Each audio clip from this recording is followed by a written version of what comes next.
Okay, so in this video, I'm going to go over some of the symbology that we use, and we're going to derive the growth rate for a fixed rate of return from scratch. We're going to look at the arithmetic means, and then look at how we derive the compound interest formula for non-fixed rates of return, ending with promotion and looking through a couple of Excel functions. So we have two mathematical symbols that we're going to use throughout these examples. One is the sum, called sigma, and the other is the product, or pi. And I'll typically call them the sum or the product. But when you see this notation, I just want you to know what it is we're talking about.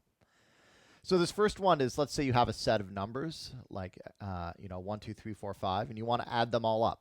So the way you note that is you put x equals to 1 on the bottom, and on the top you have this sigma symbol and then x of I. Sometimes people will just do shortcut and actually just put the sigma and sigma xi. You won't even bother with the indices. That's fine too. I tried to use this symbol in my notes, but I may not have. The product is similar concept, except for it's multiplication instead of addition, and we use the capital pi for that. So first we're going to look at the growth rate formula, and I am going to go ahead and try to focus ourselves a little bit. So let's look at a growth rate for a fixed rate formula. So we're going to start with some initial amount, and we want to know the future value at some time n, and we're going to derive that formula. So this is, commonly called the compound interest formula. There's a lot of other equations that go with it. But we're just going to start down and write the basic equation. So our first amount is 0. At A0, we have our initial amount, and our initial amount is equal to our initial amount, right? Next, we're going to, our amount at the end of the first time period is going to be equal to the initial amount times 1 plus the interest rate. So if you had $10, actually let's make it $100. You have $100, and you have a 5% interest per year. Then you would expect at the end of the year to have $105, because 5 is 5% of 100. So the way that's represented is you have 1 plus r, which is 1.05, and 1.05 times 100 is 105, right? So this is a fairly obvious relationship. You then work your way down, and we're going to work our way to actually deriving this formula right here. But let's just focus on these parts first. So the amount that you have at the end of the second year is going to be the amount you had at the end of the first year times 1 plus r again. And same with amount after 3 years, etc. So now let's work on these a little bit further. I'm going to leave these first two equations alone for now, because they're about as simple as you can get them. Now what I'm going to do in A2 here is I'm going to substitute this equation here of A1 equals A0 times 1 plus r into this part right here. That's what this is. So this is A1 is equal to that. So I just did the substitution. And then this 1 plus r comes along for the ride.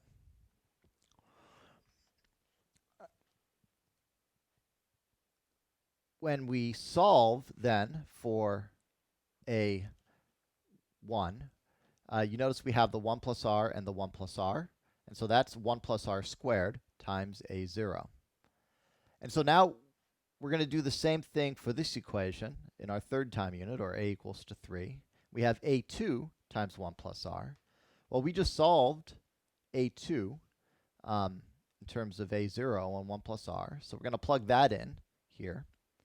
We have A0 and 1 plus r squared, and we have another 1 plus r, and that then gives us this A0 times 1 plus r3. And now you can start to see a pattern. A0 is equal to A0, A1 is equal to A0 times 1 plus r, A2 is equal to A0 times 1 plus r squared. A3 has a cube. And now we can do a couple of other things. If you remember that any number to the first power is equal to x, then we can denote this here, this 1 plus r, as 1 plus r to the first power. And if you recall that x to the any number to the 0th power is equal to 1, then in this first equation, a0, we can add back in this 1 plus r and just raise it to the 0th power, because anything to the 0th power is 1. When you do that, all of a sudden this pattern becomes very clear. Any future value of at time n is equal to the initial value times 1 plus r to the nth power. So here we have a0, 0th power, 1, 1 power, 2, 2 power, 3, 3, etc. Okay. Moving on to means. So the arithmetic mean hopefully is familiar to us all, but if not, if you have a set of numbers, the arithmetic mean is just you sum all those numbers and divide it by n. So as an example, say we have 3 numbers, x1 plus x2 plus x3. We're going to sum them all up, divide by 3, and we get the average. That's the average we all know and love. So mathematically, that looks like this. So we're using the mu, the Greek symbol for mu, and that's equal to 1 over n times the sum of all the numbers. And remember, we looked through the symbology over here. So we're just using that definition. Same with the geometric mean. The geometric mean now, instead of it being the addition of the set of numbers, this is the multiplication of the set of numbers. And then we take the cube root of that. So x1, x2, and x3, we're going to multiply all 3 of them by each other and take the cube. So I want to talk a little bit about the intuitive sense of what a geometric mean is. And mathematicians came up with this concept when they imagined what would the length of a geometric shape be if all of those sides were the same length. So if, how do you go from a rectangle to a square? Or how do you go from a 3-dimensional shoebox to a 3-dimensional cube, but have the same, volume or area in that? So for a 2-dimensional object, of course, it's area. For a 3-dimensional object, it's a cube. For a 4-dimensional object, there's a name for it called a tesseract. It doesn't matter. The point is that you go from this kind of square, this rectangle here, to this square. And if the rectangle has lengths 2 and 8, we know the area is 16 because 2 times 8. So how do we make it a square? Well, if you use this formula, you'll get it, which is you can just take the square root of 16. And so a rectangle of length 2 and 8 is the same as a rectangle with both sides of 4. And you see that's where the word geometric mean comes from, because it's the average geometry. We're averaging the geometry out.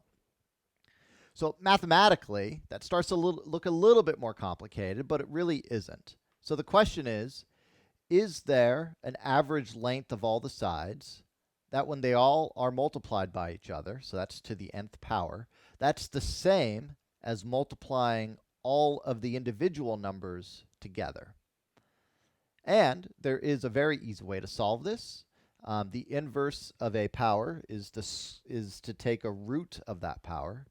So we're going to take the 1 over nth root of the geometric mean, which just gives us the geometric mean. And then this equation over here with the sum is 1 to the n. It's the product of the numbers to the nth root. So that's the definition of the geometric mean and how it came about. So that is the end of this video. In the next video, we're actually going to go into deriving the deterministic analysis and talk about some of the things in Excel that we need to understand in order to solve this problem.